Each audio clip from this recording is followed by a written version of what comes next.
Through a Scottish Prism, the programme that is unapologetically pro-Scottish independence and anti-Westminster rule. Everything we say here is viewed through a Scottish prism. Brought to you by Barhead Boy. Hi folks, Happy New Year and welcome back to Through a Scottish Prism. I hope you and yours are well. I hope you had a great Christmas and that 2026 brings you everything your family needs, but most importantly health, peace on earth and good fortune. We weren't actually planning to come back this week, but our politicians of course made sure there was so much nonsense, insanity and everything else going on that we were left with no choice. So here we are, we're back. And I just wanted to go back. One of the reasons why it's so important we feel to be on today is when I started this podcast years ago, 2021 or whatever it was, the reason it was called Through a Scottish Prism was the clues in the title, because we got all our news from the minute we're born through a London prism. And that's exactly what's happened in the last couple of weeks. And this London prism is telling us things that are not true, not correct. And we try to balance it a wee bit. Now, we've done that with other things, like the SNP morphing into a British devolution party. That didn't make us popular with a lot of people. When we said that, no one can change their sex, we were telling the truth. That upset some people. We were telling the truth. And again, when it was Ukraine, when they tried to tell us, it was a story of just out of the blue, the Russians invaded. We told the truth. Again, it upset some people. Today's not going to be any different, I don't think. But we're going to tell you the truth. Because that's the thing, Lloyd, the narrative they keep giving us is completely and utterly false. Of that, there's absolutely no question, Roddy. I mean, particularly in relation to the situation in Venezuela, the situation in Ukraine, and the developing situation in Greenland, and indeed in Scotland. I mean, Scotland was used this week as a platform for a United States act of piracy on the high seas. And unfortunately, because of the nature of our devolved government, our First Minister was entirely unaware that the airport at Wick was to be used for a military operation in the North Atlantic. Even if he had been told before, he would have supported it wholeheartedly, as he appears to have done, with the suggestion that Scottish troops should be deployed to the Ukraine in the event of a peace agreement. I mean, my principle on all of this is the same as it has always been. No one in the Scottish National Party, elected or unelected, but most especially not if they're the First Minister, should take a position when international law is being broken. Thereby, it is incumbent on our First Minister, who is presenting Scotland to the world, but currently we are not an independent country, that we are not seen as those that would tag along with those who would break international law. Some of his responses on the Ukraine, some of his responses on Venezuela, and indeed some of his responses on the ongoing genocide and massacre going on in Gaza and the West Bank of Palestine have failed this country, because effectively he has taken the same position as Keir Starmer or any particular British Prime Minister in relation to poodling along to the United States. And this is not good enough. It's not intellectually sustainable, and it is morally inept. Absolutely. When Ukraine kicked off, Phil, within days, I mean, we know that Russia had been kicked out of FIFA, kicked out of UEFA, kicked out of the Olympics, had been treated as a pariah state, and they were on saying how terrible it was. But when, what's the difference when the Americans just decided not of aggression, in fact, with no aggression, with no Americans being killed, with no strangulation of the English language, they stepped in. So we asked Starmer, the man who's really pushing for Ukraine and British troops to be involved, and how terrible it is with big bad Vladimir Putin. This is and you've been incredibly clear always that Vladimir Putin's attack on a sovereign country of Ukraine was wrong and ought to be condemned. What about President Trump's attack on a sovereign country of Venezuela? There are all sorts of horrors that we know about President Maduro's government. But for America to strike that country and then capture its leader, that's an action against a sovereign state that surely flies in the face of international law. Well, at the moment, it's a fast-moving situation. We know those facts. President Trump, the White House has said that they captured Maduro and they struck his country. So there's a lot we don't know, but we do know that. So will you condemn that action against a sovereign state? Well, I want to get all the material facts together, and we simply haven't got the full picture at the moment. It's fast moving, and we need to piece that together. I can be really clear with you that there was no UK involvement in this operation, and obviously we're working in relation to British citizens and nationals who are there with our embassy. But we need to establish a full picture. I then need to speak to President Trump. I need to speak to our allies. But I don't shy away from this. I've been a lifelong advocate of international law and the importance of compliance with international law. But I want to ensure that I've got all the facts at my disposal, and we haven't got that at the moment, and we need to get that before we come to a decision about the consequences in relation to the actions that have been taken. You know, I would love to have had that on Prism. Because as soon as he finished that, I said, bullshit, bullshit. You're lying to the people. You know the facts. It's either wrong in Ukraine and it's wrong in Israel. But the exact same, well, Palestine, it's justified but they always lie. And it's the lies that get you and grind you down. And that's why we're getting 20-25% turning up for elections. Correct, and it's going to continue that way while we continue to be the little chihuahuas. I mean, because we're a joke militarily. All this talk about boots on the ground, to what effect? Collectively, Germany, France, UK can mobilise about 500,000. It'll take a long time, but that's as far as we can go. And we're supposed to put them in as and they're talking about war, and then they're talking about peacekeeping. And he's a coward. He's a lying coward. Everybody knows that he's just waiting to be told what to say. That's it. We are the wee chihuahuas. It's like the big dog remains, well, for the moment, the United States, although there's a substantial argument, and I would say quite a compelling argument, that even America, the wind is now out of its sails. It's been picking on China, Russia, and Iran and failing. So it picked on somebody smaller, and it's patently failing again.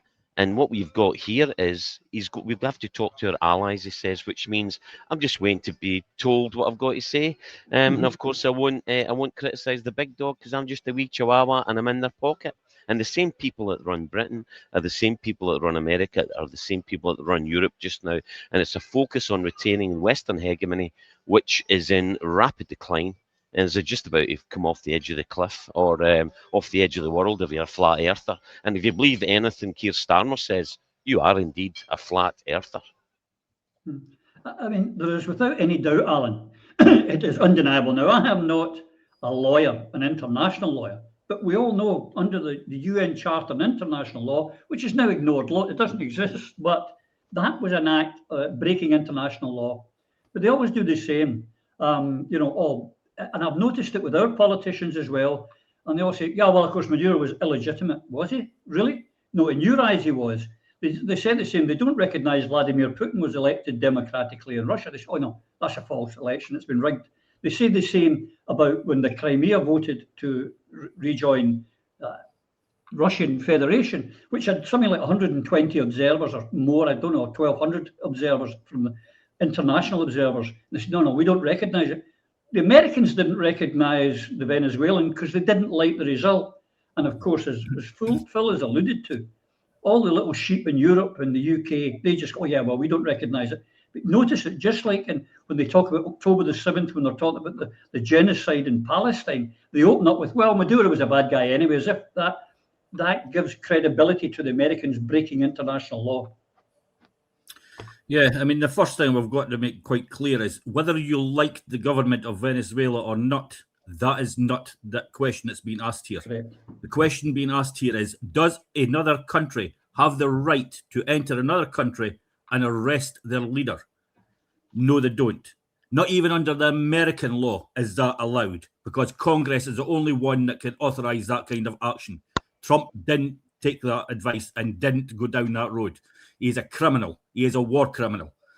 He's also a kidnapper and a pirate, because he also went onto a ship in international waters without the UN vote or any sanctions being authorized by the UN.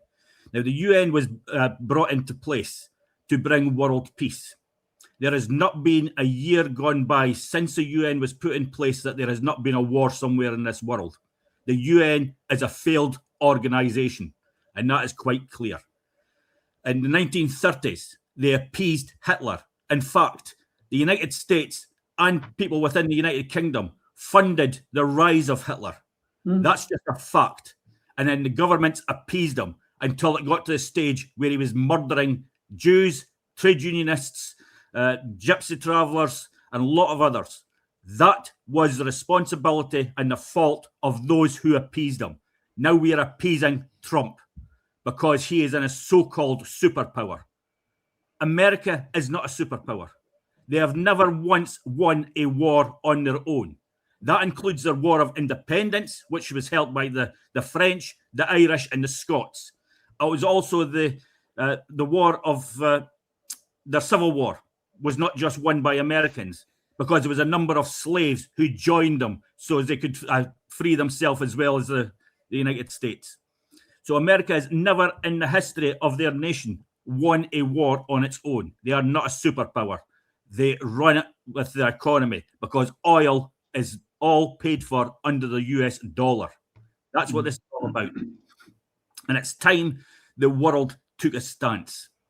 Because if you do not stop Trump now, he's in his 80s now, is he? Late 70s, 80s? He knows his time on earth isn't got much longer to go.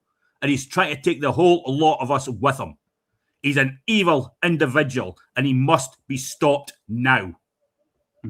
An evil man will burn down his house to rule over the ashes, as they say.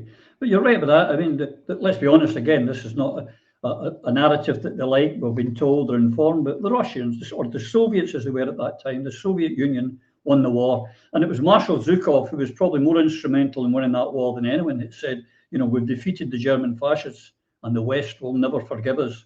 And that's been very true. And it goes on. But there's just this, Eva, there's the double standards where, you know, the same people who have got, you know, Ukraine flags in their bios and the Israeli flag, and they're silent on, you know, on Gaza. They're silent now on this one, but they're very vociferous about what the Russians are doing. What's very interesting is to see the line that the British Broadcasting or British Brainwashing Corporation is now taken. Because if you have a quick look on their news website, what they say is the US has attacked Venezuela and captured its president, Nicolas Maduro. So the BBC is calling it an attack because that's exactly what it is.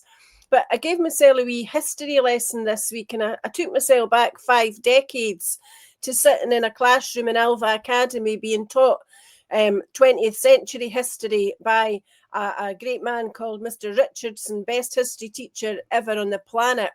And he taught us about the League of Nations and why the League of Nations came into being in 1919. And obviously that followed upon the Great War. Remember, the war to end all wars. Yeah. And we should have a particular affinity with the then League of Nations and its successor, the United Nations, because Scotland lost a disproportionate number of people in the First World War. 26% or so of our military were casualties then. That represents about 150,000 Scots killed or injured in the First World War. And that is why this week what John Swinney should have been doing was canvassing the UN and making the position of Scotland very clear to the UN. Yeah. You know, there are 193, I think, members of the UN. There should be at least 194 because Scotland should be taking its place there as an independent nation and attempting to shape a world agenda where the UN is no longer a toothless tiger, but where Scotland can whip up the rest of the world to support peace and to support diplomacy and peacemaking and to red out the warriors and the pirates of this world who ought not to be in the positions of power that they're in. Because make no mistake about it, Trump is getting away with this because it suits the purposes of the British and the others that have tacitly, in fact, supported him by failing to condemn his actions. We have international law for a reason. It's because we're not supposed to operate like animals via the law of the jungle. We're supposed to respect international treaties and international standards that comprise respect for other countries and respect for democracy. To attack another country like this without just cause. Venezuela were not attacking America.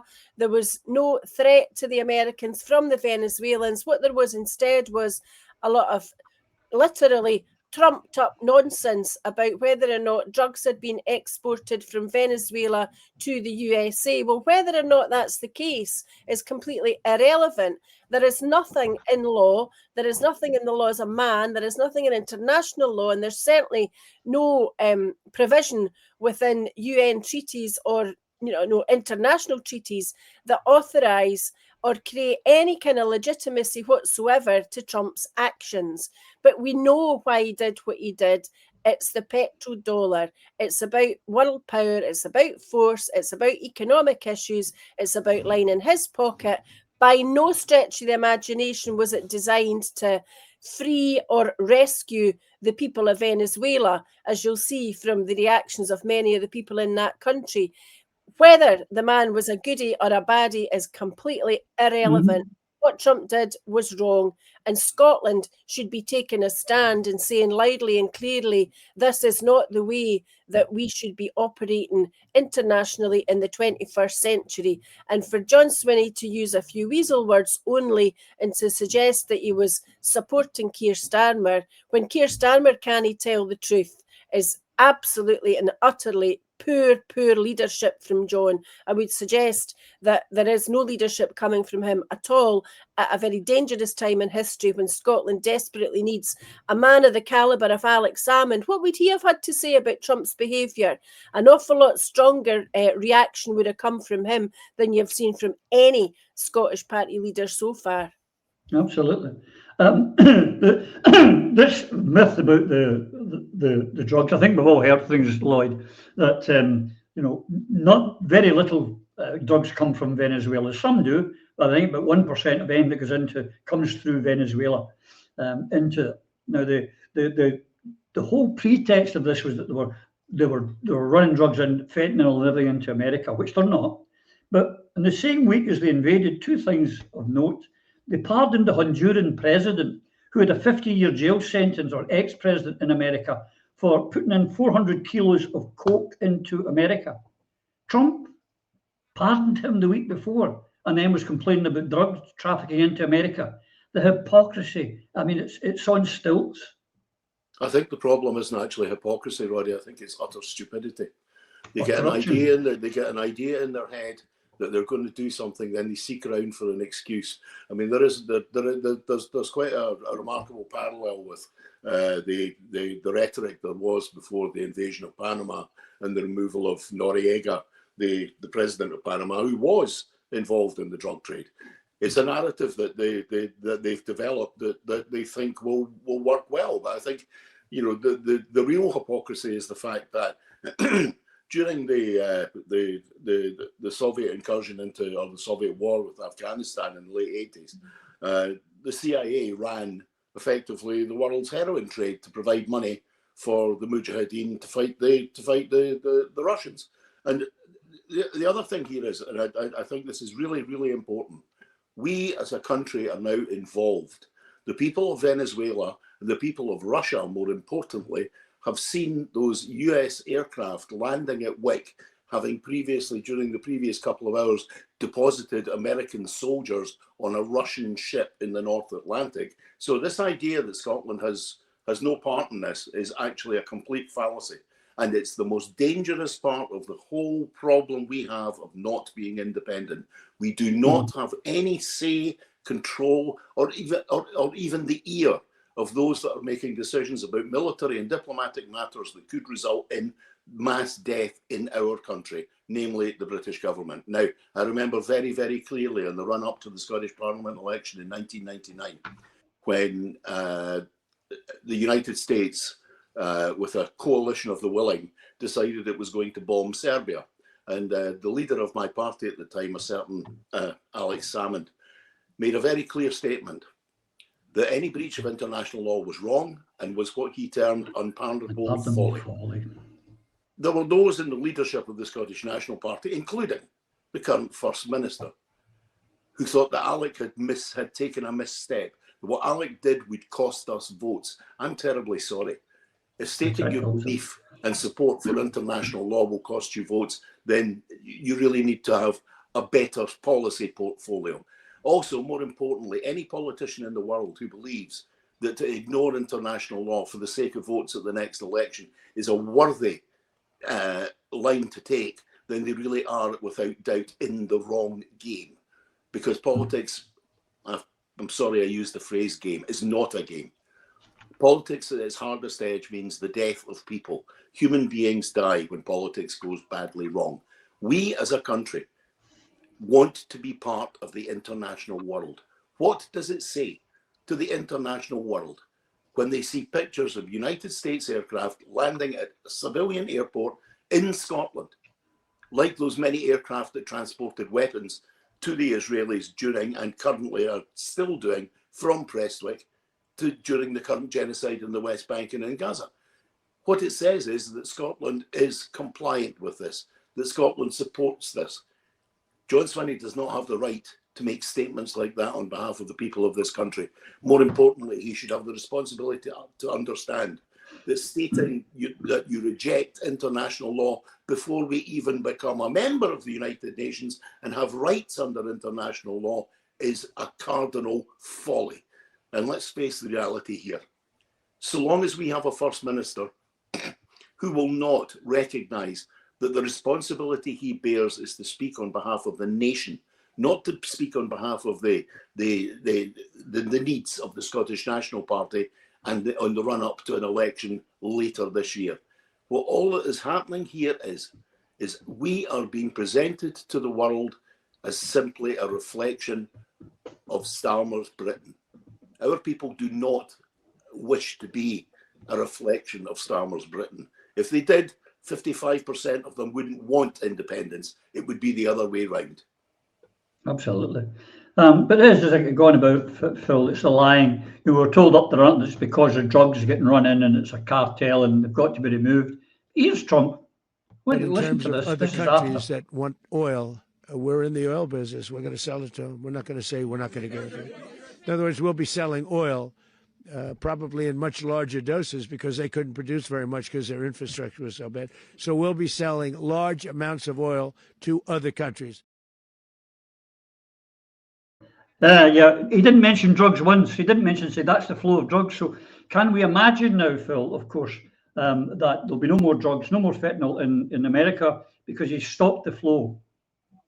No, and he also didn't mention the fact that the flow of oil was stopped because of the sanctions that the US imposed and the oil embargoes that they put on place. So yeah. What exactly happened here? The background is they're called Chavissimo or Chavistas because it's Hugo Chavez, right?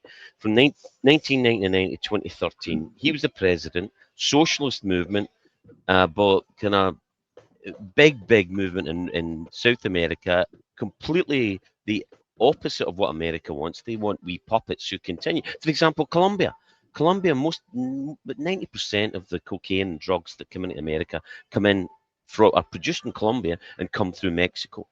If you go into the government website, it shows you that there are actually very, very little drugs in Venezuela, and that, funny enough, the governments since Chavez have been shutting down any drug operations for smuggling in Venezuela. They're doing a much better job than anyone else. So it's complete lies. And yes, it should be obvious. It is the oil. That's what it's all about.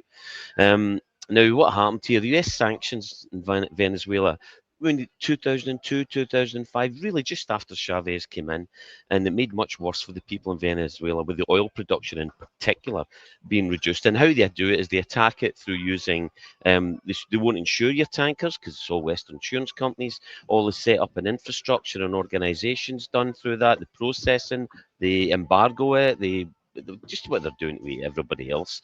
So we're responsible, the West are responsible, specifically America, for what happened there.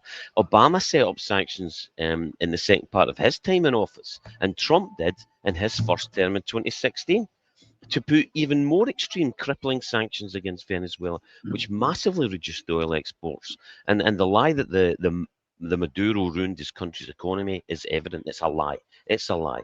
These sanctions were specifically designed to crash the economy and shut down the petroleum industry. Also, the economic warfare included the deliberate devaluing of the local currency that was waged against Venezuela, just like they did in Syria, Libya, Lebanon, are forced to cash in their gold reserves. And in this instance, the US instructed the US Bank of England, the US instructed the UK's Bank of England not to release the Venezuelan gold reserves to them. It's worth about 5.5 billion just now. They're holding on it. The lie on the drugs, I mean, it's less than 4% of all South American drugs are generated in Venezuela, and he's shutting them down. He's doing a much better job. And the human rights abuses, it's US-funded NGOs that are making these claims. There is no evidence to prove this. Show us. They won't do it, and persuade the experts that we get our information that this is true, and they have been unable to do it. The point here is about 8 million Venezuelans, because of these sanctions imposed by America and because of the poverty, 8 million have walked across the border into Colombia for a better life, because you can make money there because there's lots of drug money about. That drug money isn't in Venezuela. They're suffering through sanctions. And Maduro stated on many occasions, we'll happily sell you the oil, but that's not what America wants. Because of the demise of the petrol, it's control. It's exactly. And to get that, they have to get it for free, which means going in and taking it. And, you know, the Trump show, the kidnapping of a foreign president and flying him into New York on ridiculous Trump-top charges. I mean, it's a joke, an absolute joke for the reasons we've discussed. The other thing is, the USA of late is appallingly incompetent when it comes to foreign affairs, with a policy book right out of the British Empire, and this is like setting up the East India Company all over again. And what it's good at, the only thing it's good at is bribing people, and that's what happened here. MI6, Mossad is their usual pals, but they don't need it here in South America. They're bribing people with large amounts of cash, and what they're failing to understand is that Chavismo is deeply rooted in Venezuelan society, including Caracas. But in Caracas, you will still find the 0.1% pro-neocons who also exist primarily in Miami, where you're getting shysters and thieves like Marco Rubio, who's the pro-neocon Venezuelans hang about with the pro-neocon Cubans like Marco Rubio. So for me, this is going to end very, very badly. And the Trump statement that Delci, the current incumbent president stand-in, will do as he says is a lie. There was, is not, and never will be such a deal where she does what Herr Donald says. Delci did talk to Rubio as a number 2 in line of power, that was correct, but the people of Venezuela will not allow this. The big question they're asking just now, who betrayed Maduro from within, because you cannot fly helicopters in that number, that low, and when you've got, there was about 500 S-400s in Venezuela just now, which is the most advanced weapon system, ground-to-air defense system. The S-500s are Russian-made. The Russians keep the S-500 for themselves, but the S-400s are very, very effective. Only one was fired. What happened to the rest? And see it flying in at that level. Remember Black Hawk Down? That was taken down by a rocket-propelled grenade. Someone put down stand-down orders to the military, and the Venezuelans are trying to find out who.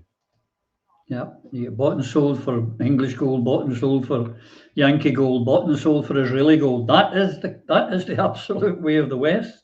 But in all of this, Alan, the new president, Delcy Rodriguez, as Phil's alluded to, is saying, no, we're not going to be a colony again, because they were a colony. They threw the Americans out in 1998, and ever since then, just like with Cuba in the 1960s, America's been down them because they've dared to kick them out and not allow them free access to their natural resources.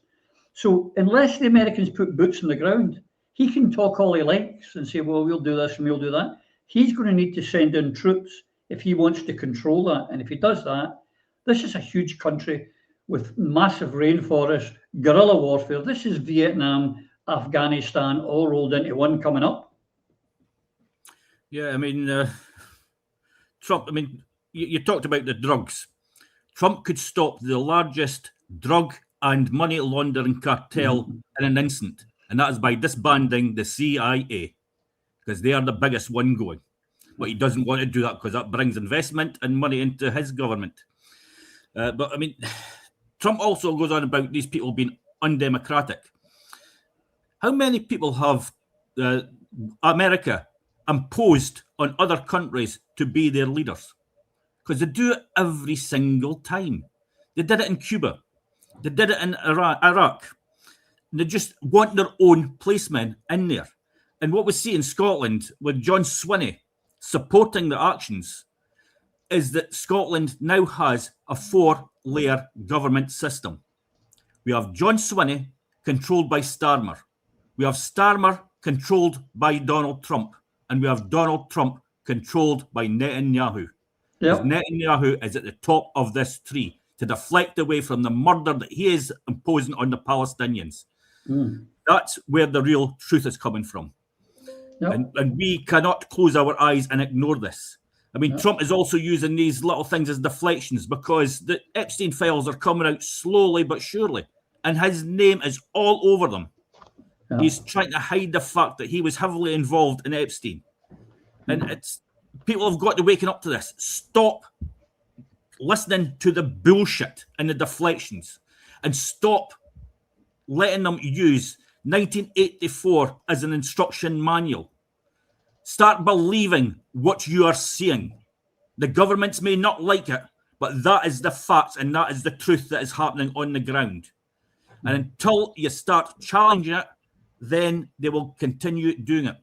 And when they go on about countries like Venezuela, they say, they keep their people down, they arrest their political opponents. How many people in Britain are being arrested for holding up a placard? There's hundreds and thousands of them that are being arrested. We've got people in jail that shouldn't be in jail who are on hunger strike being refused medical aid. Do you think that's okay or not okay to be done in Venezuela, but it's okay to be done in our country? America, they just shot a woman who they claimed tried to drive over an ICE officer, which the video shows quite clearly she was driving away from. These are the fascists that are within our own midst, and they're trying to deflect you away from that by pointing out other people. Well, these other people aren't affecting you. Your government is, and they are slowly but surely withdrawing every single one of the rights that we have got. That is why in May this year, we have to get out of this shithole. And the only way to do that isn't by continuously making the same mistake of voting for the SNP, who are getting us absolutely nowhere and haven't been for the past 11 years. And that is backing Liberate Scotland on the constituency and on their list. We have to remove the Devolutionist Party and we have to remove the Unionist parties from that parliament. Otherwise, we are going to be losing every single one of our rights. Yeah, well said. I don't know if all of you, I saw one on social media this week. It was, of course, they're not reporting a lot of it in the BBC and ITV, was an anti-Palestine, anti-genocide. And there was a guy standing there and he had this placard and it's saying, I oppose Palestine action. And below it, he went, I support genocide. And he went to the police and said, I support genocide, will you arrest me? Meanwhile, they're lifting pensioners who've got, I support Palestine action. And this guy said, good luck to him, you did well. I support genocide. That's all right, sir. That's fine. That kind of sums up our society, Eva. What no one's talking about, there was the outrage rightly when people died on October the 7th. They figured out about 80 to 90 people died when they grabbed Maduro. One of them being an 80-year-old woman, another one being a toddler. But that's our Western media saying nothing. Well, when this began and Trump had his first press conference, he implied that there had been nobody injured at all. And I think in fact, there were probably very minor injuries to some Americans, but predominantly best part of 100 Venezuelans lost their lives. It's completely unacceptable. And the world should have been having a massive outcry about the behaviour, about the impact, about the implications. And beyond that, obviously, we know that Trump has got his eyes on Greenland. And there you see the proof of the pudding, because just Google Greenland and oil and you'll discover that the US Geological Survey estimates that onshore northeast Greenland, including ice-covered areas, contains around 31 billion barrels of oil.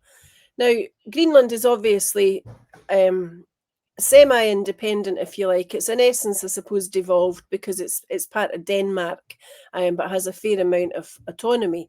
But because it belongs to Denmark in essence, it's a member of the European Union.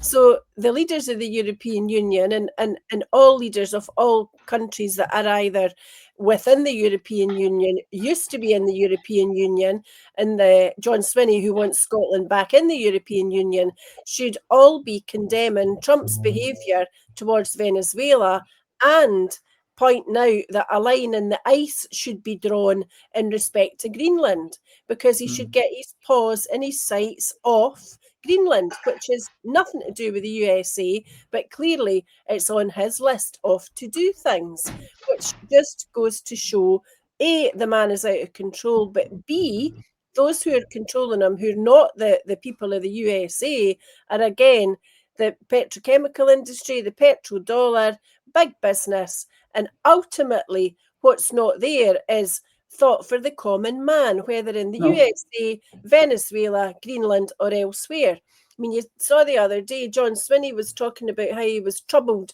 that his teenage son might be called up to serve in the British military. This arises from comments that are made and undertakings that have been made by Keir Starmer that British troops will be sent to Ukraine if there is a peace deal. So I know that's taken us in a different direction, but it's all one and the same thing. It's about warmongering. It's about big business and power and military and that complex that Phil talks so eloquently about most weeks. And people have got to see the writing on the wall. This isn't about making the world a better place. This is about lining the pockets of the privileged, powerful few to the detriment of everybody else on the planet. True. And there's no coincidence, you know me in coincidences, folks, but on the same day that they invaded Venezuela, and that hit the headlines in America, which is a very news-driven society, was the same day as the unredacted Epstein files were to be released. And because the country was at a state of war, that was sort of pushed to the side. Now, I wonder why now. If I was the president and I was being accused by some that I was a pedo, I think I'd be desperate to get them out there to show my name wasn't there. But that's just me. On this, Karina Macedo, the Nobel Peace Prize winner, Lloyd, Trump absolutely blanked her at first. Now, she's the one that wants to become the president, unelected, but put in place, who wants to move the Venezuelan embassy in Israel from Tel Aviv to Jerusalem. So obviously he got a call to change his mind. So he's going to see her because she's now willing to hand over her Nobel Peace Prize to the mad Donald Trump, who's 8 countries he's bombed in the last year. Did you at any point offer to give him the Nobel Peace Prize? Did that actually happen? I had read that somewhere. I wasn't sure if it was true. Well, it hasn't happened yet, but I certainly would love to be able to personally tell him that we believe the Venezuelan people, because this is a prize of the Venezuelan people, certainly want to give it to him and share it with him. Now, every country has its traitors. Scotland, you know who we're talking about. But this woman, she's willing to hand over her Nobel Peace Prize. I didn't know it was one of those things that you could delegate. And he's saying, I should get 8 because I've stopped 8 wars. She was given, for political reasons that will eventually emerge, she was given the Nobel Peace Prize. It's a medal. So she's going to give, like Muttley always wanted from Dick Dastardly, she's going to give Donald Trump the medal, right? Medal. This is how these people treat these things. The Nobel Peace Prize, when I was growing up, was given to people who had achieved great things in achieving peace. It crumbled slightly after the 1980s and the collapse of the Soviet Union, but it was something which was given to the person for their individual actions in preserving peace across the world. This woman has played no part in creating peace anywhere whatsoever. And also from the research I've done, effectively she is a puppet of Tel Aviv. She is a puppet not just of Netanyahu, she is a puppet of the Israeli state, as it were. Now, I want to get back to what Eva brought up. The issue of Greenland is very, very important to us. America has courted Denmark for many, many years. And the idea behind that was because of NATO and because of the European Union and because of the historical connections with, as many people probably do not know, the American Virgin Islands were in fact the Dutch and the Danish Antilles until they were sold by Denmark to the United States in, I think it was 1909. Now, they've got on well with each other. There are huge numbers of Danish immigrants went to America as well. But in the end, when you have a looter, a plunderer, and a so-called building businessman like Trump, none of these relationships mean anything anymore. He sees only the acquisition of assets, and Greenland to him is an asset. This concept that Greenland is in America's sights because of security issues is utter and complete drivel. In the same way, and this is the real point I'm getting to, in the same way as America has interfered in our country for a large part of the late 20th century, in fact, probably from the day and hour that a certain Richard Funkhauser was made Consul General in Scotland in 1974, and who worked assiduously between 1974 and 1979 to undermine the Scottish National Party and the Scottish National Movement and undermine the concept of the devolution referendum that we had in 1979, which was lost. And a lot of that was because of the interference by Funkhauser and the United States. And there's detailed information can be gained. Information such as the interviews that Funkhauser did with the Scotsman and with the Glasgow Herald, where he made it quite plain that the issue, remembering that in a previous life, before he was a diplomat, he was actually an oil executive. He made it quite plain that America's resistance to an independent Scotland had little or nothing to do with the real relationship with Great Britain. It was to make sure that the oil was within, our oil was within America's ambit of power. Therefore, we had to stay within the United Kingdom so that America could guarantee access to our oil and gas back then. The same principle exists now with Scotland. We continually get told, and I've even heard senior members of the Scottish National Party say, that in real terms, America's interest in Scotland is purely because of the North Atlantic Passage and it's connected directly to security. This is drivel. Since satellites went up into the sky and the fact that you can see everything that's happening on the ground and on the water across the entire world, the whole idea that the North Atlantic gap, like it was during the Second World War, has any strategic position nowadays in the days of the Oreshnik missile and of the silent running of nuclear submarines is utter and complete drivel. We are being kept part of the United Kingdom with the assistance of the United States. Remember very clearly, what was it that the American Consul General said when asked some 3 months before the referendum in 2014? Does America have an interest in this referendum? To which her reply was, "We don't have a dog in this fight, but we may well have a bone. That bone is our oil." We are in the same position as Greenland is, except we're not part of the Kingdom of Denmark. We're part of the United Kingdom of Great Britain and Northern Ireland. And in the end, if Donald Trump had his way, he would sacrifice the relationship with the rest of the United Kingdom for access to our oil if he feels he needs it. And it's not specifically the individual. Trump is a crystallization and an expression of the actual beliefs and attitudes of the US State Department and long-term planning within their security services, their military services, and their diplomatic services. They are aimed, geared, and structured to make sure that America always has access to the natural resources that it needs for it to be a large, powerful economy. Hence the fact that what really happened in Venezuela was an assault by the US State Department on the BRICS organizations, an attempt to undermine both Russia and China, who are part of BRICS, for the main reason being Venezuela was no longer dealing in US petrodollars. We, as Scotland, so long as we have oil reserves, we must be very, very careful that we don't believe that the United States is always playing as an honest broker when our resources are in place. This was something that Alex Salmond understood very, very clearly, which is why he never made ridiculous statements absolutely in support or absolutely against the United States at any given time. It's a dangerous bear to deal with. It's a dangerous tiger to poke. If we want to be part of the international world in the future, we need to be very, very careful about whose side we choose. And the only side we should be choosing is the future desires of the people of this country. And we should not be choosing sides on the basis of what we think is electorally useful. Correct. The time's kicking on, but I want to go on to a couple of things about it. I mean, the fact is, if they control the oil, Venezuela is the largest producer.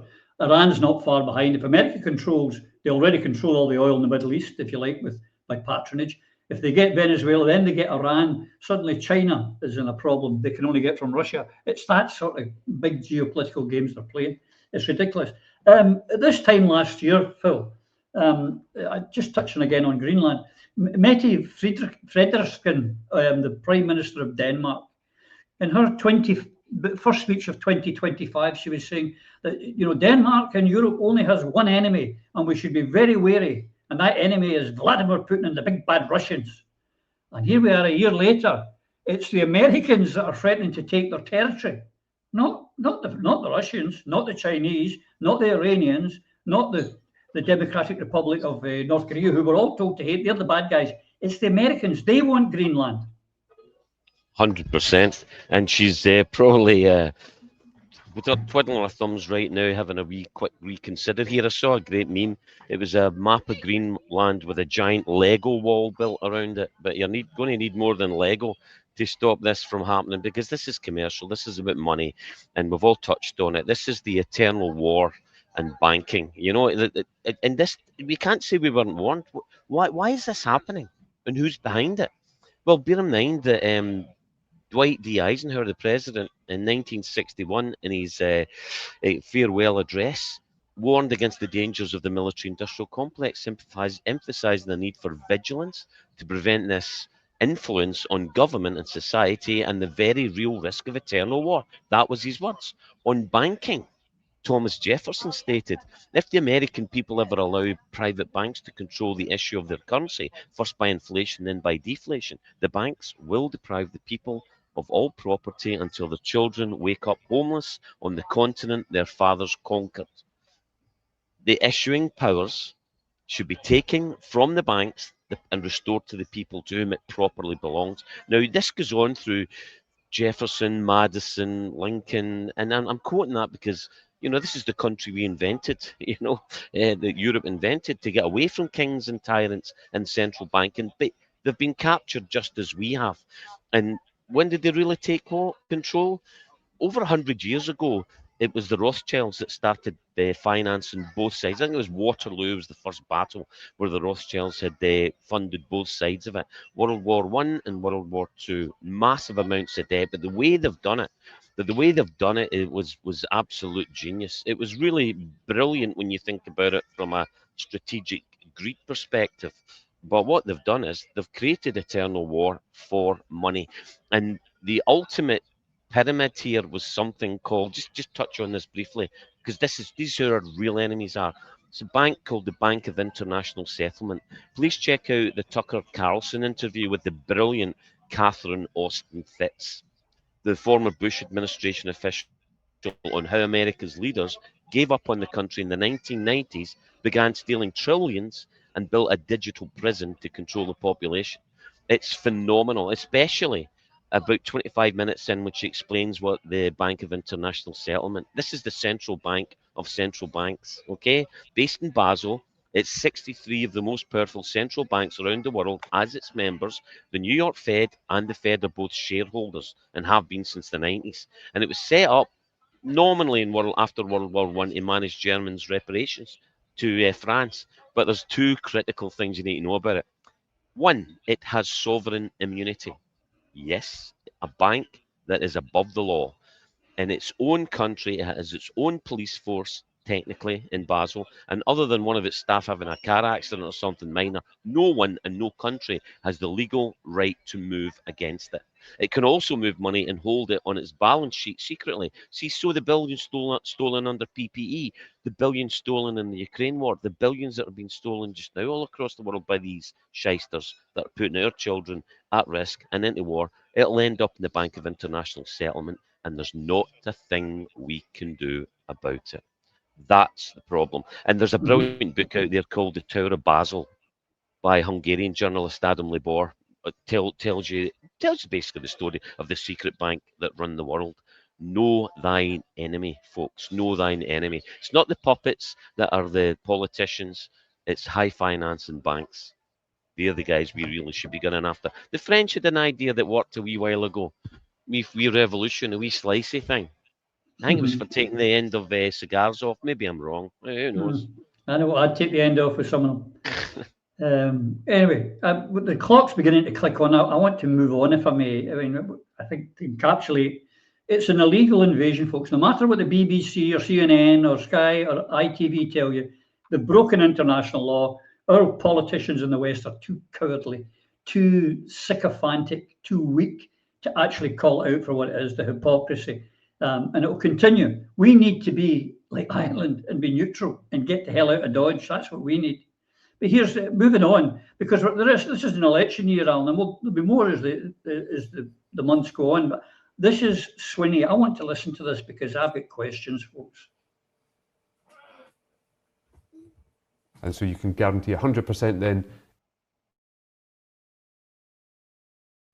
And so you can guarantee 100% then, if there's an SNP majority, there will be a referendum. Yes, because that's what happened in 2011. And it's important that at the heart of this is a democratic question of the right of the people of Scotland to decide their own future. That's been accepted in the past, and it should be accepted in the future. The UK government does keep saying no. I appreciate what you say about the precedent. It keeps saying it wouldn't carry any truck, it wouldn't go down that road again. Can you give us any sort of insight into what you do there? Would you resign? Would you force another election? I think what's important here is that the focus is pointed to the UK government. They're taking a fundamentally undemocratic position. He went from he could guarantee, Alan, could guarantee if they get a majority. And he also said earlier in the week, don't vote for any other independence party. Just vote for us. Don't waste your vote in the other independence parties. Whereas you and your party are saying, vote for the independence parties. Support. We need two parties to win this. And he cannot guarantee, or does he know something that the rest of us don't know? Well, a lot of that statement was could be, should be. Well, John, let me be quite clear with you. It won't be. Because in 2000, when we got the referendum agreed through Westminster, they didn't think Scotland had a chance in hell of winning. Correct. That's why they agreed to it. There is no chance they're going to agree to it. Doesn't matter whether you've got 100% MSPs in the Scottish Parliament. Westminster's answer will be, not today, son. Because the Supreme Court have said you have no right to take this any further. So what are you going to do? And the difference between John Swinney and Liberate Scotland is our answer to that would be, what we're going to do, son, is become independent. Now get the fuck out of our country. Right now. Because we've got the backbone. We are the ones who are going to take this movement further than anyone else. Because we are not bowing the knee to Westminster, Starmer, or anyone else. When our people speak, we will make sure they are heard loud and clear. So, John, I've always said, vote for an independence party on both your votes. I am now making it quite clear. The SNP and the Green Party are not independent parties. They are parties of devolution, and they are parties looking after their own jobs in the Parliament. They are not interested in anything else. And that's why they've been using things likes of the war in Ukraine, likes the invasion of Venezuela, like the piracy of the tankers, to deflect from the fact that they are secretly pushing their gender woke ideas again by challenging people in the courts. They're thinking they could get that under the radar. Well, I'll make it quite clear to you all. That's not going to happen. We're going to make sure every single woman knows about this happening. And we will make sure that the SNP are called out for their priorities, because their priorities are not ours and they are not the people of Scotland. Because we need an independent Scotland to have a constitution, a written constitution that cannot be changed by politicians or civil servants or even the courts. Only the people of Scotland should have the right to change the constitution of our country. And within that constitution, we will have the rights of women, the rights of disabled people, and the rights of children to make sure they are safe with dignity and not push down any gender woke rabbit hole. That is unacceptable. The SNP for many, many years have been elected, not because of their record in government, but because they have independence in their manifesto. It is the contract they had with the people of Scotland, which they have continuously broken. They are now the roadblock to independence. And this movement must wake up and see that now. Otherwise, just start polishing the chains of Westminster, because you'll be connected to them for a long time.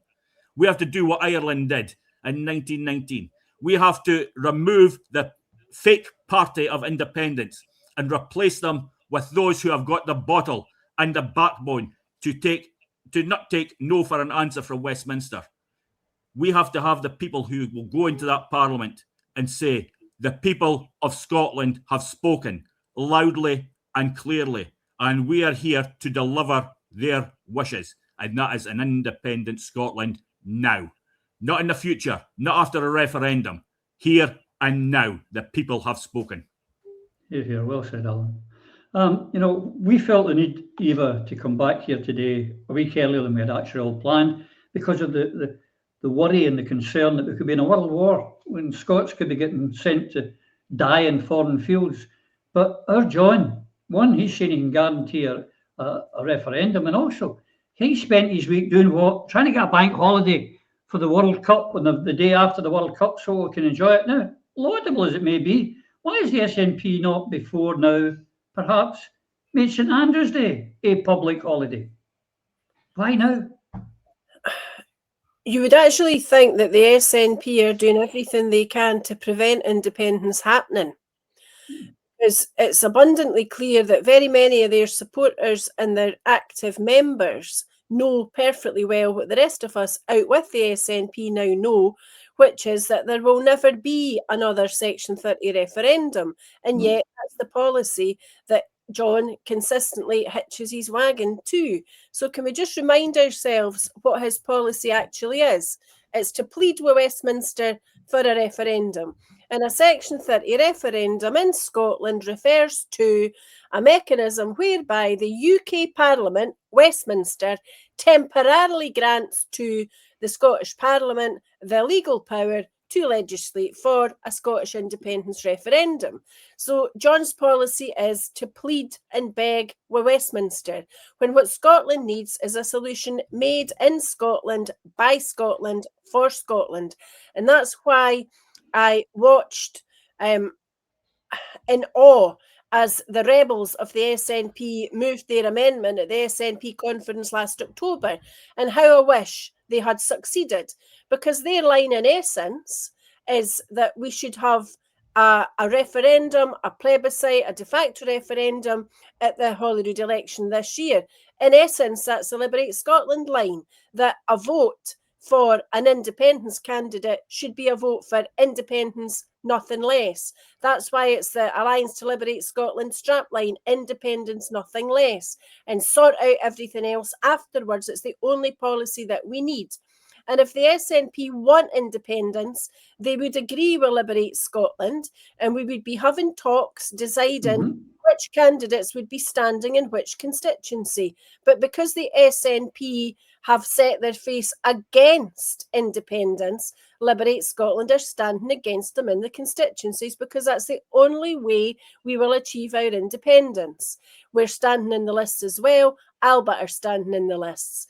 But those people who genuinely desire independence need to get it drummed into the SNP leadership that they know perfectly well that even if the SNP gets a majority, which they're not going to do, but even if they do, because their policy is only begging for a referendum from Westminster, this election under SNP policy will not deliver independence. It's not possible. It's not going to happen. All that this election will deliver is another 5 years of comfy seats for SNP loyalists, in fact. Now, it's come to a pretty penny when you've got the likes of Fergus Ewing standing as an independent. That should tell everybody all that they need to know about the future ambitions of A, Fergus Ewing, who wants independence, and B, the SNP, who don't welcome into their party anymore. He should have been the First Minister. If he was the First Minister, we would be talking about a united campaign, and we would seriously be looking at the prospect of independence being voted for this year. So I would say to every remaining SNP supporter, think very carefully before you cast your constituency vote, and think about putting country before party, because at the moment the priority of the SNP is not independence. They only talk about it when there's an election coming up. And also ask the SNP what's happened to their convention. That convention on independence or on the right to decide has been spoken about for years, since at least 2020 when Nicola Sturgeon announced it. Here we are in 2026. Keith Brown said at that SNP conference in October 25 that the convention was already underway. It was happening that weekend. There has been no more news of it because it doesn't exist. And if it ever comes into being, it'll be populated by the same people and the same faces and the same folk that want to plead with Westminster for a referendum. So if you want Scotland to be independent, support Liberate Scotland, support the Fergus Ewings of this world, support the ISP, support sovereignty, support Eye for Eye. In fact, think about standing as a candidate for Liberate Scotland yourself. There are people coming forward every week. There are candidates waiting to be vetted, but the more the merrier. Because we need bodies on the streets, we need activists, we need people who leaflet, we need people who campaign, and we need people who talk to others, to friends, colleagues, workmates, you name it. And this year, we could have Holyrood 26 as a plebiscite, as the independence vote. There are many within our movement who support that position. We just need to take it forward with a united campaign where everybody that's involved in that independence movement is fighting tooth and nail every day for an independence vote, not for another 5 years sitting in comfort in Holyrood, out of touch.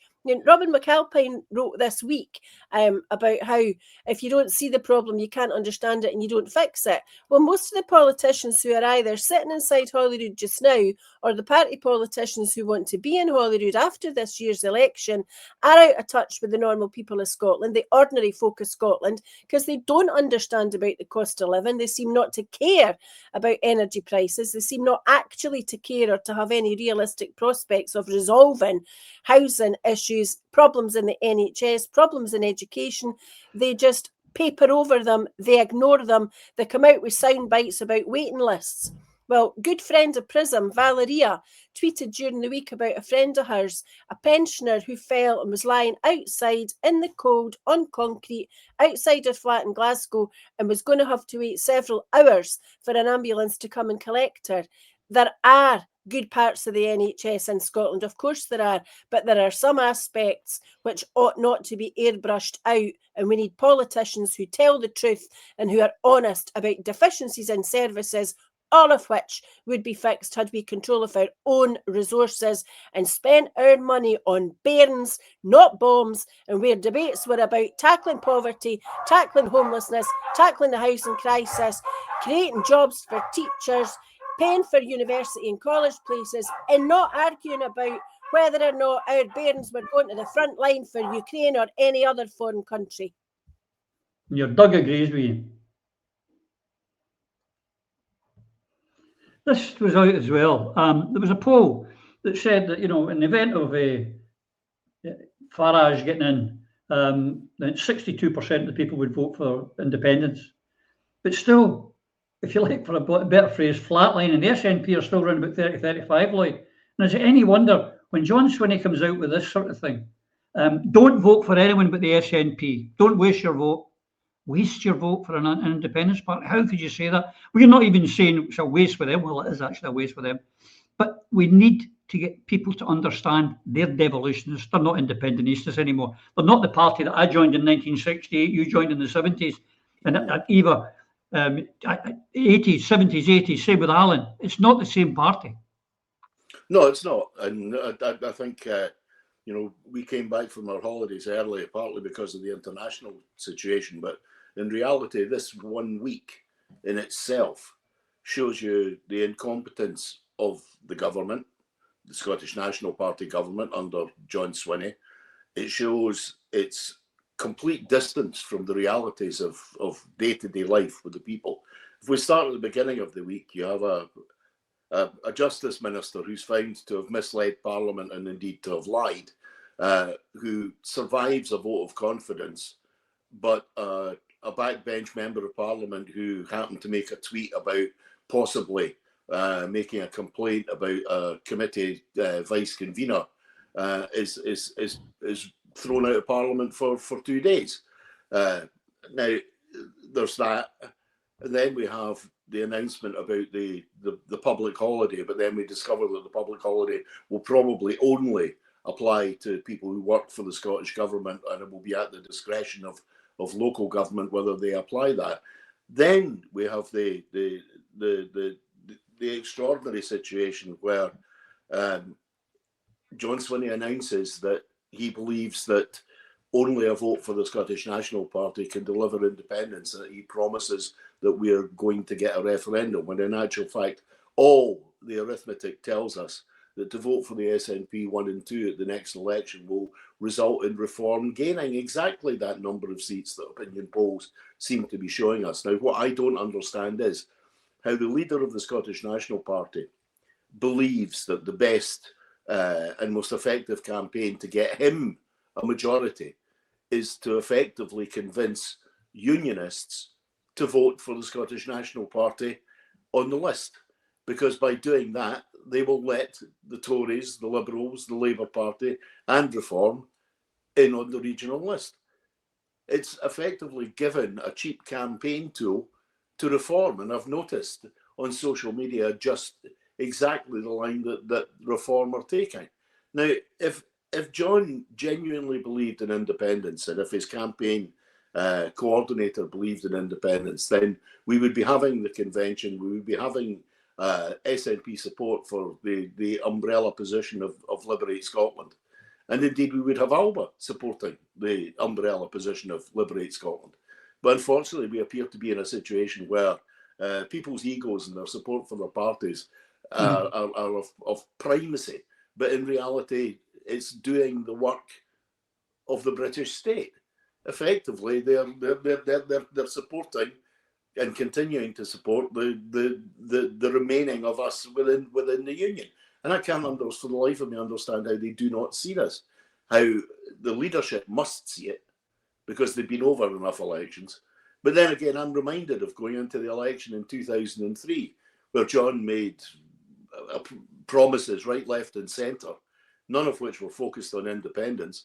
And the result in that was that the parliamentary group, the Scottish National Party parliamentary group, was decimated at the 2003 election and took the return of Alex Salmond to the leadership to lead us to recover by 2007 and then become the majority party in 2011.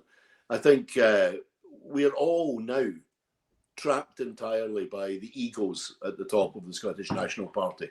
I think, and I've said this before, until when we did the two things I failed to mention in that list of incompetence of this week, the discovery that the Scottish Government will go to court to seek a deferment under Section 8 of the European Convention of Human Rights to allow male prisoners to be retained in the female estate in prison, on the basis that this is a corruption of their convention rights, when in actual fact the prison law in Scotland, which was passed in 2011, is convention rights compatible, right? So we're going to waste money on that. And then I discovered that the Information Commissioner has said that the redacted elements of the Hamilton report into the corrupted investigation into Alex Salmond, and indeed the Hamilton report into Nicola Sturgeon's misleading of Parliament, that the secret documents which have never been released should be released according to the Information Commissioner for Scotland, but the Scottish Government will again take legal action to prevent the Information Commissioner's ruling being enforced. Now, all this says to me is that the current leadership of the Scottish National Party are still trapped in the trap they created for themselves by becoming involved in the conspiracy that led to the defamations against Alex Salmond and the destruction of his public reputation. Because they know that it was a conspiracy and that there were manipulations, and that we know very well that the great redactor with regard to the Hamilton report was indeed the current First Minister. Until the boil of the Alex Salmond conspiracy is lanced, then the Scottish National Party cannot move forward, because I would suggest that you cannot get sacked from the cabinet of the Scottish National Party at the moment because you know too much. And I think until we're in the situation where those that are blind within the membership of the SNP, who will see, who see what I've just said as being some form of conspiracy and some tinfoil hatted kind of concept, that what they will see over the coming months, and particularly when Alex Salmond's case goes back to court, and when the Information Commissioner wins this appeal against the Scottish Government, that what I'm saying actually contains more than a kernel of truth. And that until people realise that the removal of the current leadership of the Scottish National Party, who were involved, if not complicit, in the conspiracy against Alex Salmond, then the Scottish National Party is no longer what it functions to be, the leading light of the independence movement, but merely a cabal of protection against those who have behaved in a less than moral fashion over the past 11 years. Absolutely. And talking of those, we're running out of time, but I need you to comment on this, because here's this one, that she appeared again like the bad smell.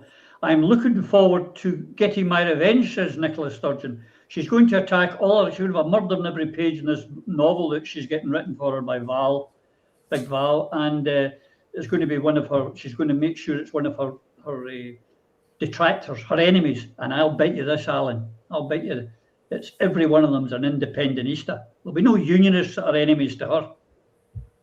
That's exactly the fact. She will not mention any of the unionists at all because they were her friends.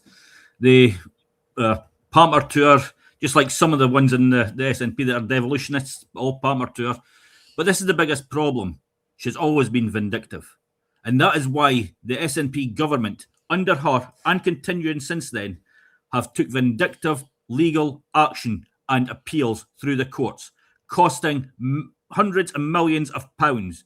At the same time, local authorities are closing libraries, closing community centres, and cutting budgets to organisations that are helping disabled and those in poverty.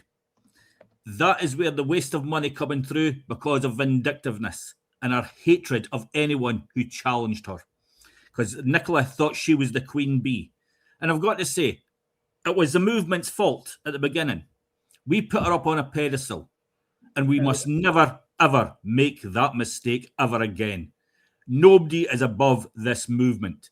We are all equal, and we all have a role to play in becoming an independent nation. But I mean, it's not just Sturgeon and the SNP. Reform, you mentioned earlier on, they're going away to have a leader appointed for the Scottish branch. Who's deciding that leader? Is it their members? No. It's their boss, Sir Nigel. And who is he thinking of putting in? Their new defection from the Tories, Lord Malcolm Offord. So an English leader putting a lord to lord over the people of Scotland. Does that not sound like we're going back in history there? Just a bit. That's where we are. Eva, Nicola Sturgeon going to get revenge on her enemies. Do you think any of them will be unionists? Look, she's a wee coward because you write your memoirs so that you can talk truthfully and honestly about your period in power. So if she was going to get revenge by telling the truth, she would have done it in her memoirs. She's doing it in a work of fiction. Some would say her memoirs were a work of fiction, but she's going to go for revenge in a work of fiction so that she doesn't get sued for defamation by the people that she refers to. And she'll use different names for them, but there'll be descriptions. We'll all be able to work out who they're meant to be and who it is that she's ranting about. But bottom line is, it'll be a work of fiction, it'll be full of lies, and her targets will undoubtedly be people within and only within the independence movement, especially those who actually put country before party and were in the SNP for independence, not for bums on seats, not for 30 years sitting in Holyrood, when she succeeded in failing by taking Scotland backwards in so very many respects. I mean, what we saw, I can't even bear to think about this because it is just so utterly and completely wrong and ridiculous. But we're back now to during the week, Ross Greer, the Green, on the radio was asked about the rapist Isla Bryson and refused to say whether Isla Bryson was male or female, but called him a rapist. He's a man. Men are rapists. That's it. That's the bottom line. But that's where we are. And we've got this sneaking about by the Scottish Government, whom we know are speaking with forked tongue, as Alan has said and Lloyd said. John Swinney says they support the Supreme Court decision relative to sex meaning biological sex, which should mean that we have single-sex spaces, which should mean that men are not currently serving prison sentences in Scottish female prisons. There are currently men serving their sentence in Scottish women's prisons. That is a fact. And right, and ask Angela Constance, while she's still the Cabinet Secretary for Justice, ask her how many men are serving their sentences in Scottish female prisons just now, because it's not zero. But while they are saying that publicly, behind the scenes, they're obviously asking for a declaration of non-compatibility because they want to promote the notion that trans identifying men are women and should be allowed in women's single-sex spaces. And they challenge the Supreme Court on the concept of sex, but they don't challenge the Supreme Court in respect of Scotland's ability and the legitimacy of the Scottish Parliament holding an independence referendum. That shows you the priorities are skewed. If their priority was independence, they would tell the Supreme Court to stick their judgment on the independence referendum, and they would hold Holyrood 26 as a plebiscite or a de facto referendum. As it is, their energies, their money, their manpower, their resources are going into the policies that people weren't asked to vote for, that are distinctly unpopular in Scotland, and it's all about deflection away from the real serious issues that would be addressed by independence but cannot be so while the SNP remains a devolutionist party. Absolutely. And that end, we'll call it an end there. We've gone over it as usual, we always do. But it was our dear friend Alan here who once said, you know, the ones that when they talk about the GR, well, it's very complicated. Well, as if I may quote you, Alan, have said, if it's got a dick, it's not a chick. So it's really quite simple, folks. It's not complicated.